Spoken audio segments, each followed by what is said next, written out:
Welcome into Palmetto Sports Daily in the middle of the week here in South Carolina. I'm Carmine Jamay in Greenville, and we have Kevin Bilodeau as well in Charleston. And Kevin, we have some exciting developments both to Williams-Brice Stadium for South Carolina football as well as Memorial Stadium for Clemson football. Big bucks coming in as far as a partnership for South Carolina, helping fund a lot of the renovations that they're going to be seeing at Williams-Brice. And we have a very exciting development led by the headline of beer sales at Memorial Stadium for the first time ever in 85 years at Memorial Stadium. And we'll toss it to our sports reporter here at Fox Carolina, Ella Grogan, and then we'll respond to all the new changes on the other side. We look ahead to the 2025 football season, being able to get into the stadium, being able to get into the venue about some of the changes. Clemson Sports Information Director Jeff Callan showing off the new features for this season's football games, including for the first year ever, alcohol being sold at Memorial Stadium. It's one of the most consistent requests that we've gotten from our fans. But with that, we have to be really thoughtful about how we do it. And we have to make sure that we're going about it the right way. We have to make sure that we have firm policies in place. We have to make sure that we're being responsible at the points of sale. Another fan request, making it easier to get to their seats. Clemson already had handrails in the upper deck, but this year installing new handrails all throughout the lower bowl. That'll help with walking the 30 to 40 degree angle to enjoy the view. It's something that in our lower bowl with the steps, I mean, some people are going, they might be going down 10, 20, 30 rows. To be able to have that additional support has been big. Tiger fans are quite familiar with running down those steps to take the field right after the game for the gathering at the Paul tradition. One of the really coolest things that we consistently hear is fathers and sons and mothers and daughters being able to come on the field and play catch and to create a memory and to high five with their favorite player. That's the stuff that we want to be able to continue. This season, those memories will continue being made, just a little later and safer. A new ACC stadium policy requires personnel from the visiting team to be off the field before fans can come onto it. Fans should absolutely enter the field. So if people do want to come on the field after the alma mater, we urge them to come through either via the hill or by the west entrances. Taking a walk through the concourse, you'll find more new additions like a lactation pod for breastfeeding mothers, fully cashless transactions, and not new but important sensory kits for those sensitive to stadium environments. If you come to any of our guest services table, we actually have these bags. You sign one out, you can use it, you can take part in whatever's in there, and then you return it at the end of the game. These improvements helping everyone enjoy the iconic Death Valley experience. For Palmetto Sports in Clemson, I'm Ella Grogan. And Kevin, what a way to roll out all those changes and improvements along with the enhancement of beer sales. Then in a top 10 matchup hosting LSU, 9th-ranked Clemson, or 4th-ranked Clemson, 9th-ranked LSU, and all these changes coming into place. But it really seems like they thought of everything. I mean, the sensory kits have already been in place as far as the headphones and fidget spinners for people who may become overstimulated with the roar of 80,000 strong at Memorial Stadium. Totally understandable. So great to see that continuing. And then a PSA to everybody who's a big spender with cash. All the transactions are going to be cashless. You heard Ella mention that, but they will not be accepting cash. They're adding lactation stations, which is so helpful for mothers bringing their babies to enjoy the Clemson football tradition. So they really, like I said, thought of everything there. And the beer sales, Kevin, I'm interested to get your take on a few of these things. We'll run the two-man game here back and forth, but what do you think about some of the changes, things that stick out to you? Well, having your opening game against LSU and having that be the first game where you have beer sales, that is literally the definition of diving into the deep end, because I can't imagine what they're going to have to have everything stocked for every station to get beer sales through that just halftime with that LSU crowd and the Clemson crowd being able to buy beer for the first time there. So I'm really curious to see how that works out. The gathering at the Paw thing was the other thing that kind of struck my attention. It's the right idea to wait for the visiting team to get off the field before they let the fans on there. But I'm wondering how they're going to make sure that happens every time. We've seen crowds gather on the field for years at Clemson, and we've seen people rush the field during big upsets all over the country. I'm just not sure if they're going to be equipped to keep the fans off the field as long as they want to, especially when, those first couple of weeks when they're just used to going on the field right away, if they're going to be able to keep them back as long as they need to get the opposing team off the field. Yeah, that's a great point, Kevin. And that was something that Clemson's partnering with the university police, with the sheriff's office of the area. They were saying, like, if the fans want to come down, let's say it's 20,000 fans or however many can fit on the football field, it's going to be very difficult to, like, physically restrain them from coming down. So what they're going to try to do is get that messaging out there, like stories like Ella just did and like Palmetto Sports Daily, to tell people to hold off as far as getting that awareness up there of the safety. And so trying to be proactive rather than reactive to the situation, of really hoping that messaging works, and then doing things like on the Jumbotron of saying, don't rush the field. There's no gathering at the paw until after. They're also saying that they think after the alma mater has been sung is a good time parameter for when they hope that by the time the alma mater has been sung, then the visiting team has been off, hopefully, and then the fans will be able to come onto the field. That's what they're gauging as far as time restraint. But another thing that one of the Clemson police officers told us, the university police, was that they did this very successfully with no incidents during COVID, where, of course, the social distancing was in place during the 2020-2021 seasons. Much different situation when you have a lot fewer fans in the stadium to begin with, of course, and everybody's on the same page as far as the social distancing during those 2 years in, like, every aspect of life, and then that carries over into the football field as well. So hopefully some of the fans remember that when that gathering at the paw tradition was halted completely during that time, and they're able to follow a similar guideline. Another thing real quickly on the alcohol sales, you're right about that, Kevin, against LSU, because the Bayou Bengals love to party. But as far as that, another cool tradition that they're just starting, designated driver booths at Memorial Stadium. So 3 different spots in Memorial Stadium where you'll be able to go up, register as a designated driver, get a wristband indicating that you are the DD, and then you get a free alcohol-free drink, so no alcohol, so like water, juice, whatever, Pepsi, and things like that. And then everybody knows that, okay, this person is not drinking, they've registered as a DD, and they're responsible for taking care of friends and family. So bunch of more things coming. We have a story coming as well on Palmetto Sports in Fox, Carolina, diving into more of the beer sales. But we'll be right back with Gamecocks football and Shane Beamer's expectations on a highly expected season right after this.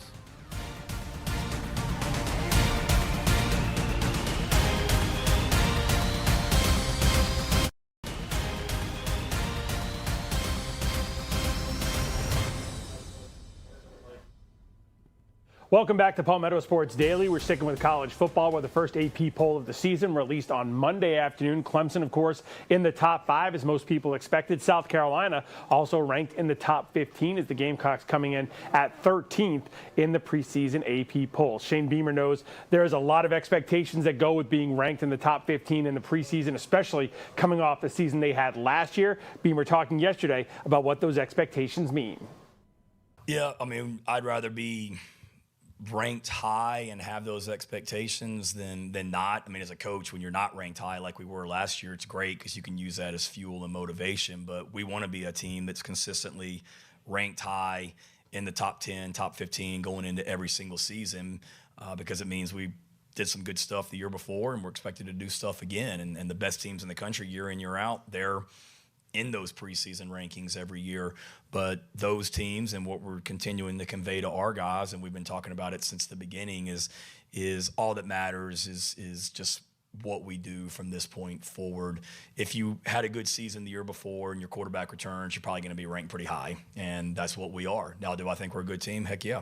And we also have a lot of work to do, but as you saw last year, there's a lot of teams that, or every year, there's teams that are ranked in that preseason top 10, top 15 that won't be at the end of the season. And there's a lot of teams that aren't right now that will be at the end of the season as well. So just making sure that our guys understand every year is different, and we didn't really listen to it when everybody was telling us how terrible we were, maybe a little bit, but we don't need to be listening to it now when everybody's telling us how great we are, because you say, all right, we're ranked 13th, and we are, but I also know there's some prominent media members that put out their own little polls that we're not in their top 25. So we still got a lot to prove, and I know our players understand that and feel that too.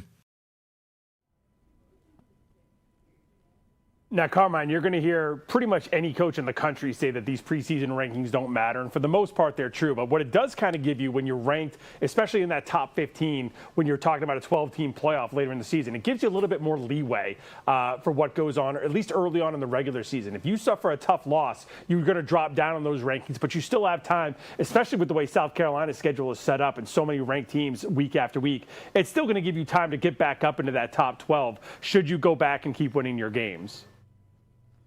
Yeah, that's a great point, Kevin, because it gives you a leg up to start the season. Really well said on that. And it's kind of coincidental because South Carolina to start this preseason is right about at that 13th ranking, but they're just on the outside looking in at the college football playoff, basically where they finished after beating Clemson last season and somewhat controversially being left out of the college football playoff and then ending up losing the bowl game, finishing 19th to end the season. But it's also interesting to take a look at the history of Shane Beamer and heading into his 5th season. This is the first time that his team's ever been ranked in the preseason poll. In fact, first time since 2014 that the Gamecocks have been ranked in the preseason AP Top 25. And South Carolina playing 6 ranked opponents as far as the preseason rankings this season. The highest of those is Clemson, ranked 4th in the country.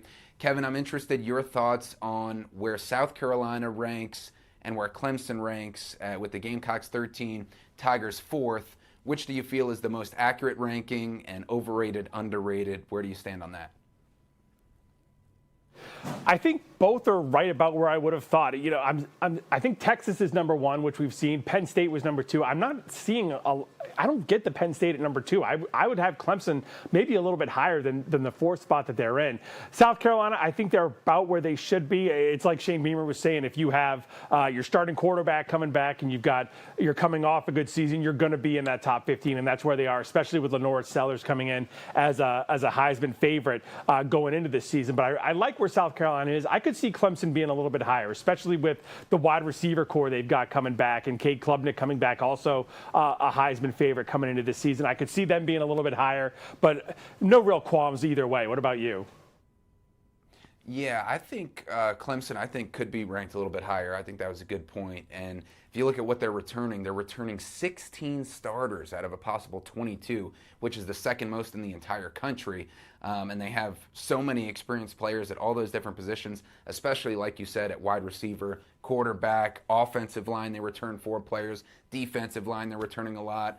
And then linebacker, they're returning their leading 2 tacklers in Sammy Brown and Wade Woodaz. Of course, they lose Barrett Carter, but replace him with an Alabama transfer, so that's pretty good too.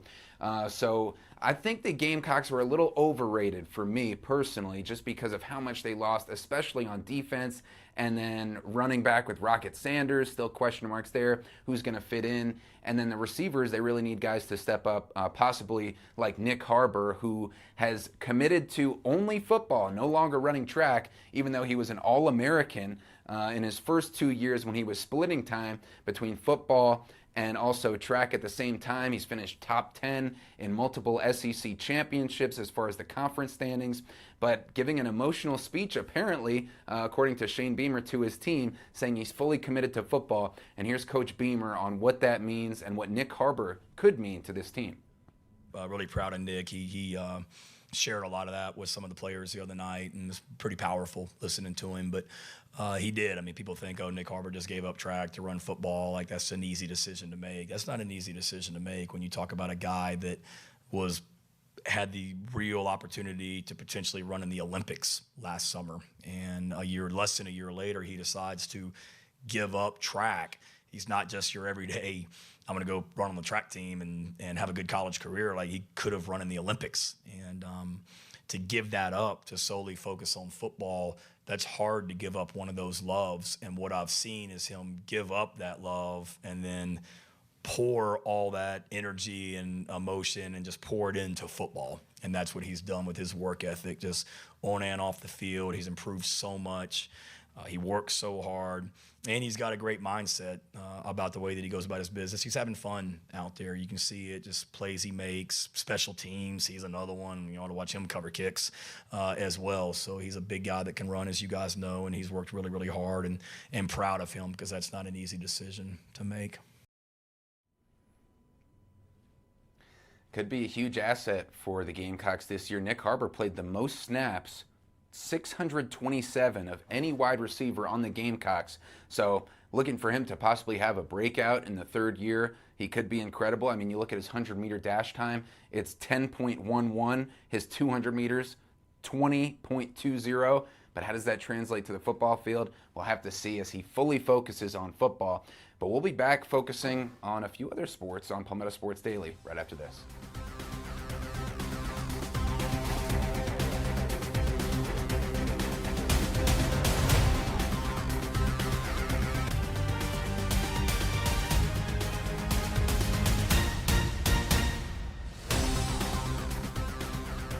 Welcome back to Palmetto Sports Daily. We're sticking with college football and sticking with South Carolina, as earlier this week, the Gamecocks got a huge donation from Blanchard Machinery that's going to have their logo on the field at Williams-Brice Stadium. That is causing all kinds of back and forth throughout Gamecocks Nation. What's the logo on the field going to do? What's it going to do for the SEC logo and the Palmetto Trees logo on the field? Are they going to have to be moved? What does this mean for basically college sports in general? And, you know, is this the next step we're seeing in the NIL and transfer portal machine we've had over these last couple of years, Carmine? And, you know, we're seeing pictures of it right here, what the field is going to look like with that new logo on the field going forward. Your thoughts on this deal for South Carolina?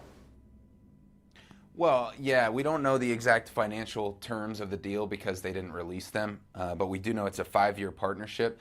I think, you know, depending on how much they got, which it seems like a lot, if it's going to help fund renovations and have a scholarship program and things like that that'll really benefit South Carolina athletics and the football program, it seems like a no-brainer to make this partnership, which maybe it was a super quick deal and let's get it done and assist financially because money talks. And if you just have to change a few things as far as the branding and get the logos on there and I don't know what the full commitment is. I don't know how specific the terms have been released on that, but it seems like a great situation and probably one that we'll start to see. But hopefully the thing that I hope, Kevin, doesn't happen is the ridiculous naming of the stadiums or arenas that we've seen in pro sports like Smoothie King Arena or things like that, where you have all these tried and true traditions for college football that run so deep of Memorial Stadium, Williams-Brice Stadium,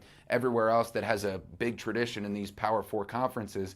I hope that it doesn't get to that, but you know, as we know, if the dollar amount is significant enough, maybe that's the next thing. But hopefully that's preserved as far as the stadium names. I want to mention Jeremiah Donati said this is the largest individual investment into our athletic program that they have ever received. So we don't have the exact dollar amount, but we know it's the biggest thing that they have ever gotten. I want to go on record. I could not care less about logos on the field. I don't care if you put one every 2 yards. I don't care if you have to move the school logo. I could not care less. Go out there and play football. That is all I'm worried about. And fans of these schools aren't going to care if, you know, not having a logo is going to cost you the money that's going to keep you a quarterback like Lenora Sellers. If they're saying, hey, you need to put a Smoothie King logo on 50-yard line and you get to keep Lenora Sellers for 2 more years, which Gamecocks fans are going to say no to that right now? Yeah, it's definitely a give and take. Or if you can improve the stadium experience, you know, if you can get some air conditioning or some fans blowing a little bit of moving air for those fans suffering in Columbia during the early season games in the humid conditions. Or if, like at Clemson's Memorial Stadium, you can get handrails that go all the way down the lower bowl or other amenities that can help the fan experience, maybe get a few more horsepower on the cockaboose as it comes out for the Gamecocks or things like that. I totally agree. And I think it'll be something that, you know, there's a lot of tradition, as we know, in college football, but I think, like you said, the pros outweigh the cons if you look at it like that. And we're also going to be talking some baseball, some Atlanta Braves, or maybe the minor league affiliate of them, and why a pitcher is still pitching, although the Braves season seems like it may be over a little earlier than expected right after this.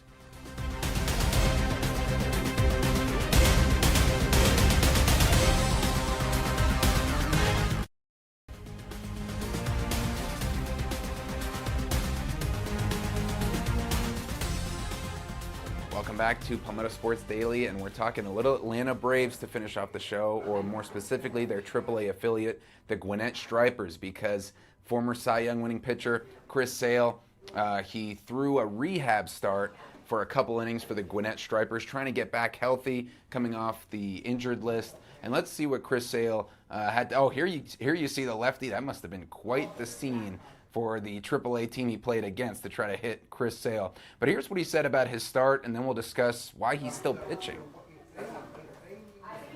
Good. A little erratic. Command was not great, but, first time back out there in a while. So, overall, I'd say a step in the right direction. I've been through this too many times before, but it's never fun watching your guys on TV. So, I understand the process, and I understand that the necessity of the process, but it doesn't make it any easier. So, again, I'm just glad to be able to get back out on a field and compete, and I'm one step closer to getting back with the squad. Kevin, your thoughts now, knowing that the Braves season is really looking toward next season?